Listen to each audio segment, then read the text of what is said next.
আসসালামু আলাইকুম। আমার নাম আব্দুল আজিজ। আমি ঈশা এগ্রি কোম্পানিতে কাজ করি। আজকে গত 4 বছর রানিং হয়ে গেছে। তো এই জায়গায় আমরা একটা মরিচ দিছিলাম। মরিচটা কী ধরনের হলো, এই জায়গায় আমাদের চাচা, ওনার নাম হলো খায়রুল ইসলাম, আর ওনারাই হলো এই কোম্পানির ডিস্ট্রিবিউটর।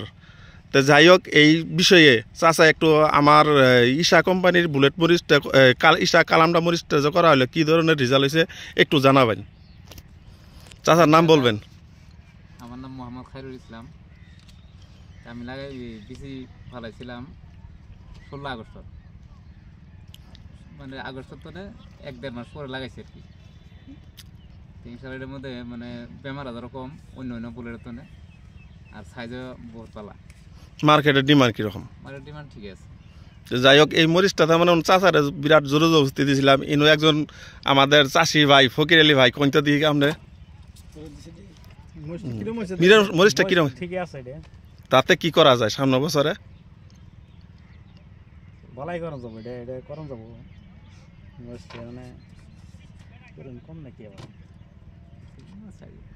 আচ্ছা দাদা, আপনি কোনটা দিকে? আমার একজন রিটেলার আছে আমাদের বেশিমারি, তার মানে ওনার নাম হলো দিল্য সন্ধ্যা।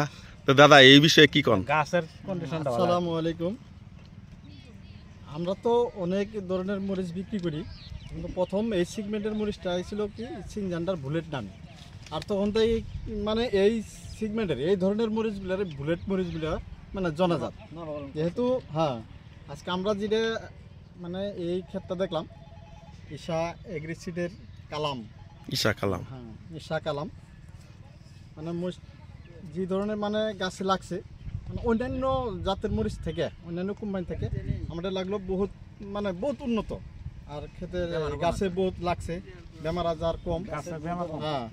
ইনশাল্লাহ আশা করি এই ঈশার কালাম মরিচ যদি খেতিওকে করে লাভবান হবো বলে আশা রাখি। তো তাই বিক্রি করা যাব, একটু দাম চাম কমায় ধরলে বেনিফিট থাকলে। ধরুন আম করে এই প্যাকেটের মধ্যে 10 গ্রাম করে গুড়ি আছে। তো গুড়ি গুণা হয়েছিল আপনার 2300 গুড়ি আছে আর কি। তো যাই হোক, সবাইকে ধন্যবাদ আমার ঈশা এগ্রি কোম্পানির তরফ থেকে।